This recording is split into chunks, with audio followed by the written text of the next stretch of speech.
Welcome to the Jeremiah Patterson Show, and thank you for joining me tonight. We're going to begin tonight in a city that you probably may have never heard of unless you're from there. It's a little town in Arkansas called Earle. Its population is just under 2,000 people. It's based in Crittenden County. It is a city over 200 centuries old. It is deeply historical. In the early 1900s, it was subjected to race riots and segregation. In 1918, a black farmer named Elton Mitchell was hung by a mob for allegedly shooting and wounding the wife of a famous planter. He was also subjected and targeted because he refused to work for the white owner of that plantation without pay. On June 13th, they surrounded him and they shot him to death. Reportedly, he was cut up to pieces with butcher knives and hung for all to see as his remains were on the tree. It was just absolutely horrifying. It's one of the worst lynchings in the history of the United States and the history of Earle. The city was also subjected to intense school segregation in addition to the racial division that already existed. In 1954, the U.S. Supreme Court made a landmark decision in the Brown versus Board of Education ruling. And that essentially made segregation illegal in schools. It was just 4 years after that ruling that schools in Earle were finally integrated and whites and blacks could finally attend school together. In 1970, though, things were still a bit hazy and divisive in the town. A group of peaceful black students were assembling. They were protesting about inequality in the school system when a group of white-armed students attacked them. They were marching down to the city hall when they encountered this violent resistance. Ultimately, 5 black students were wounded, including 2 women who were shot. One of those women, Jessie May, who survived despite serious damage to vital organs in her body. She said, quote, "I was shot bad, but never did fall down. I never did lose consciousness till they put me in the hospital and had to do surgery. I lost my kidney, my spleen, part of my pancreas." End quote. She said it wasn't until years later, after the trial and after that incident, that she received an unexpected apology from a local town official. No one was ever charged or arrested for that racial brutality, this vile assault in Earle in 1970. Since the 1990s, the city has seen a steep decline in its population, also in morale, also in dire need of infrastructure repair in terms of buildings. One resident said in reference to the drainage system, quote, "Every time it rains, I'm underwater." There's also a grocery store, no grocery store in the city, only a local convenience store. Their police department is not fully functioning, and many residents tend to leave the town. It is a city that has seen many mayors and many people run for mayor, but they have also seen enough and been through enough to know exactly what they want. And so when an 18-year-old named Jaylen Smith ran for mayor last year, it was a yes by many people. He ran a grassroots campaign going from door to door, engaging with the community and helping his friends register to vote. This is someone who's rigorous, he is persistent, indefatigable, and politically savvy. Growing up, he grappled with a learning disability, but he persevered and he kept going. In just the 9th grade, Jaylen started dressing up in suits and pursued student government clubs in high school. He was someone who was unabashed in who he was, and he knew exactly what he wanted to do. From a very young age, he attended city council and water commission meetings. That's incredible for a teenager. One council member said, quote, "If members did not show up, he was there in the front row, civically engaged in our democratic process." He is the youngest mayor, the youngest black mayor to lead a city at the age of 18, and is a political force to be reckoned with. Jaylen Smith is ambitious, civically astute, and has a genuine connection with his community that allows him to lead in the most effective way. I had the incredible honor and opportunity to speak with him yesterday, and this is an interview unlike anything I've ever done before. He was noticeably busy, but is a very humble person, and he knows what he's doing. You will hear initiatives being worked on right now by him and his administration, also what inspired him to run for public office, and there is also breaking news towards the end of it, an exclusive assertion by Mayor Smith that you will only hear live here on the Jeremiah Patterson Show. All right, without further ado, here is my interview with the Mayor of Earle, Arkansas. This is my interview with Mayor Jaylen Smith. On for the interview is the 18-year-old mayor of Earle, Arkansas, Mayor Jaylen Smith. Mayor Smith, thank you so much for coming on the show. Thank you so much for having me. I'm glad to be here. What did it feel like when you won the race? It felt amazing. It felt good. And it was the greatest moment in my life when Hmm. I got the results and won the mayorship. How did this journey start? So, like, what got you into politics? Well, when I was in high school, I joined an organization called Student Government, and that student government organization really pretty much brought me to where I am today. Hmm. You started wearing suits to school in ninth grade, which is actually kind of funny because as I was preparing for this interview, I was shocked to know that I was not the only one. I started wearing suits to school in fifth grade. I once did want to be president and get into politics, but now I want to be a journalist. I have to ask you, how did you start wearing suits to school, and like, what were people's initial reactions to it? Well, when I started wearing suits to school, because I've already had a mindset to dress where I want to go, Mhm. and so I did that. Um, and with doing it, and I had people that make fun of me, but I didn't let that define who I was. But yeah, so that's pretty much how I got where I am. Oh. Growing up, you had a lot of interest in student government, well, just government in general and how we function as a democracy. You wanted to, well, you did show up in lots of city council meetings and also water commission meetings, and you did pay attention. My question to you is, for the young people nowadays, that want to be involved in the civic process, what do you say to those who are trying to but are not fully engaged in like their civic duties? But honestly, by saying get engaged to what's going on around you, honestly, because it's very important to know what's going on around you and know what's going on where you live. So when people make decisions, you're a part of the decision that they make. Mhm. So it's very important because I mean, these days our young people mindsets are totally different than our other generation mindset was. But you have a few of young people's mindsets are in the right direction or in the right place of getting involved in their community, know what's going on in their city or in their county or in their state, Mhm. so that they can help and play a part in the decision that they make. What is your message to those who are both impressed by your young age and also critical given the fact that you just graduated high school? Well, the critics, for one, they're just motivated. It's just motivation to me. Mhm. And to what was the other part of that? Those who are impressed by your young age. I mean, I would just say, um, the people that are impressed is just again, it's just an inspiration to me to be an inspiration to them to let them see what you can do at a very young age. Because you don't have to be 18 and make a difference. You have to be 20. You can make a Exactly. difference at any given age you want to make a difference in. You just got to keep God first and press forward. You just graduated high school, and now you are attending college in addition to your day job as mayor. What has that been like in terms of juggling your education and also your responsibilities as the executive chief of the city? Well, it's been amazing because I actually do my college courses online, and I Hmm. do my duties Monday through Friday from 8 to 4, and I have a week to kind of get my work in, so it's kind of flexible with getting my work done in college and running a city at the same time. So your professors like know that you're the mayor of a city. Yes. Wow.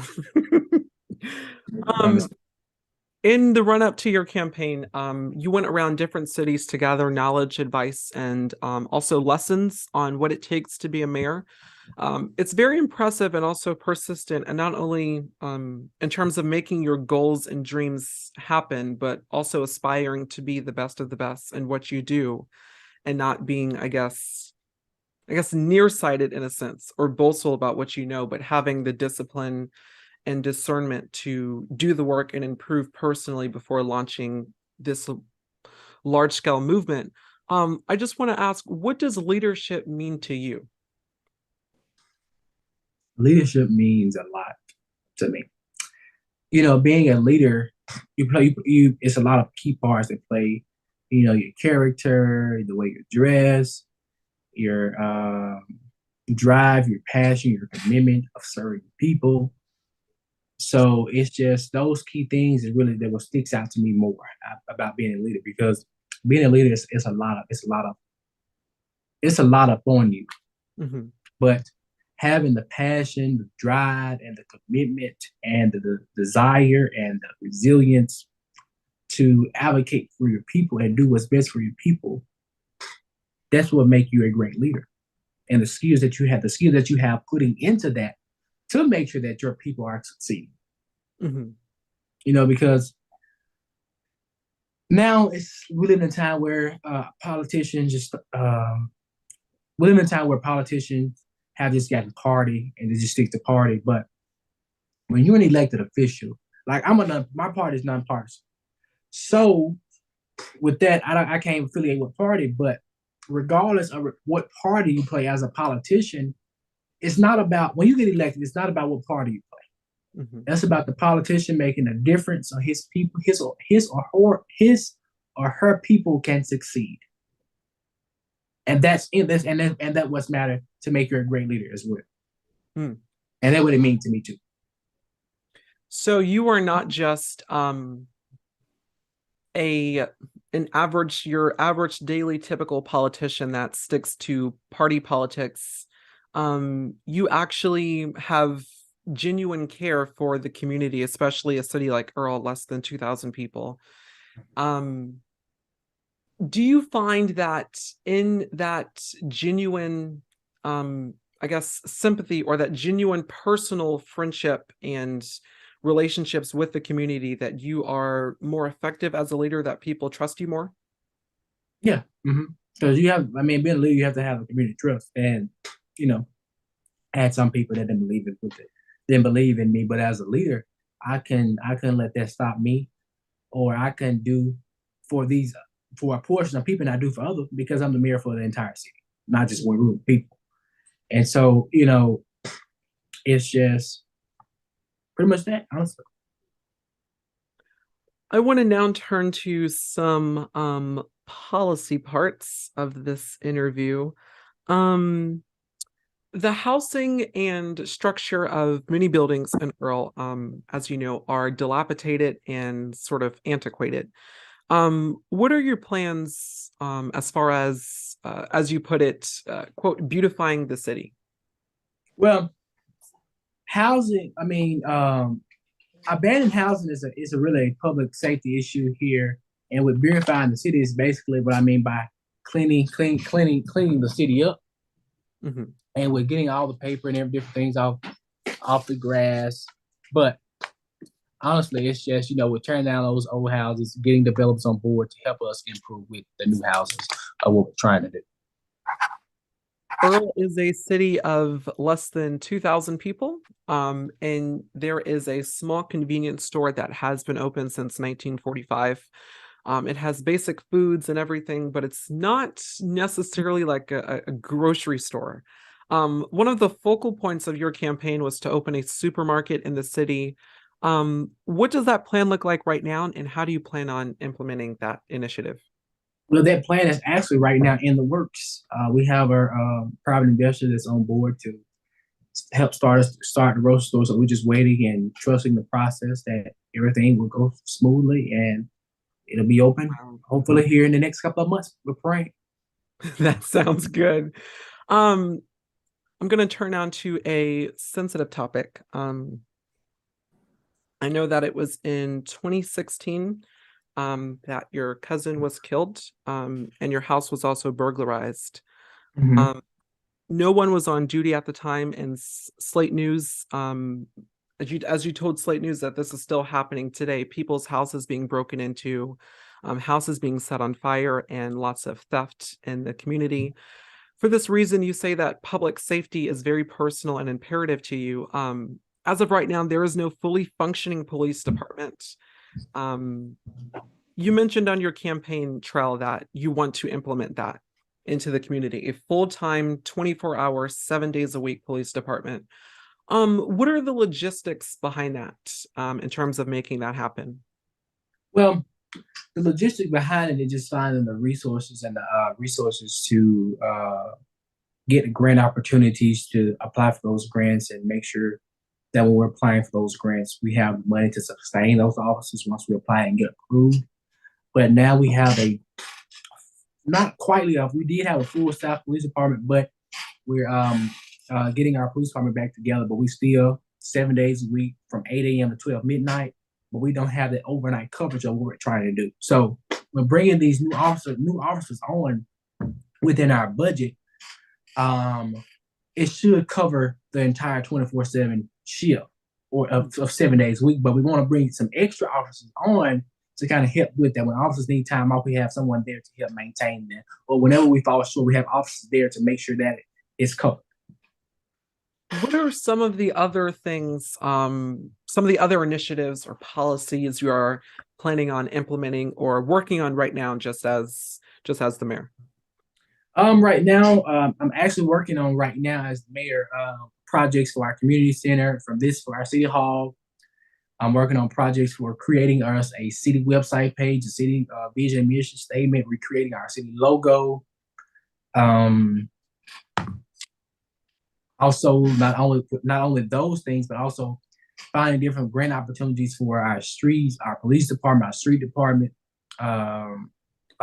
city parks, our drain systems, and also for some kind of public transportation here within the city, and also finding grant funding to help with our youth and our senior citizens here within this community.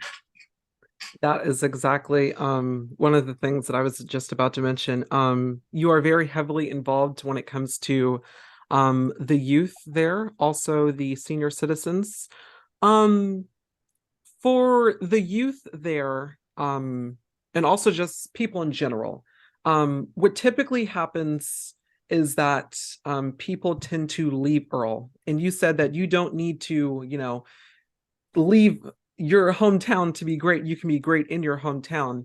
Are you planning on, as the mayor of the city, boosting morale so that people are more inclined to stay, and like building youth engagement activities or like civic centers or something that will engage more people and like boost the city's morale since it's been just a bit, down recently? Yeah, of course. We plan to do all that to kind of boost everything up so people can come here, stay here, have great opportunities here. Because our goal is to expand our city and get more growth in here in our city as well. So there's some things we're looking at for the future of Earle. Community center, big old apartment complexes, big old housing community, et cetera, et cetera. But in our future, we plan to plan and pray to have all that stuff here within the city. What do you plan to accomplish in your first term?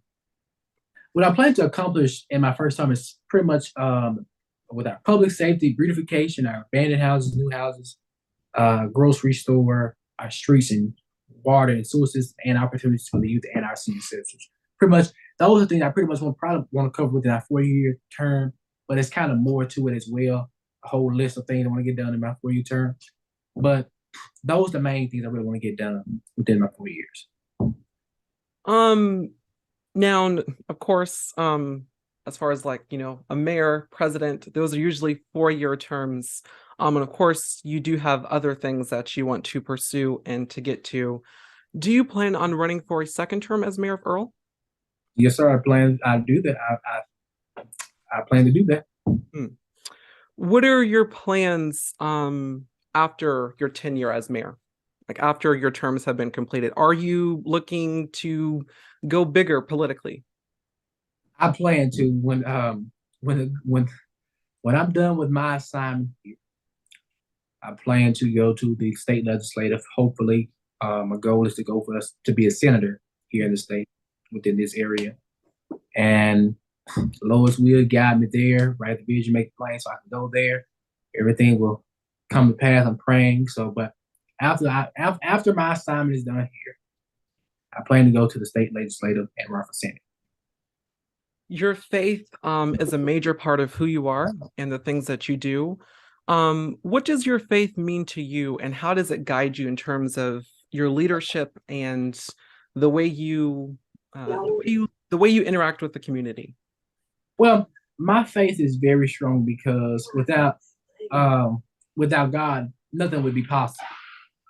And having a strong faith and believing in the word and looking at motivational quotes that are powerful beyond measure, and that kind of motivates me more and more to be more passionate, be more dedicated, and be a go getter person for this community and for me. Mm. But having the faith and believing that things will come to pass if we just write the vision, make it plain, even though it will tarry, but it will come at a point in time.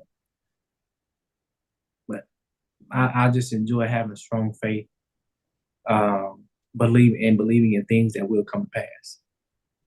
Once But again, sorry. I'm sorry. But I was gonna close off this. But in order for us to have a strong faith, we got to know that obstacles and challenges and distraction will rise. Mm-hmm. But we have to be prepared for those challenges and obstacles and distraction because it's not going to do anything but prepare us for a later time. Most definitely. Once again, my guest is Mayor Jaylen Smith of Earle, Arkansas. He is honestly a political, how do I say this? A rigorous political I'm gonna say icon is the right word. Struggling here. A force to be reckoned with. Let's just say that when it comes to politics. Mayor Smith, thank you so much for coming on the show. Thank you.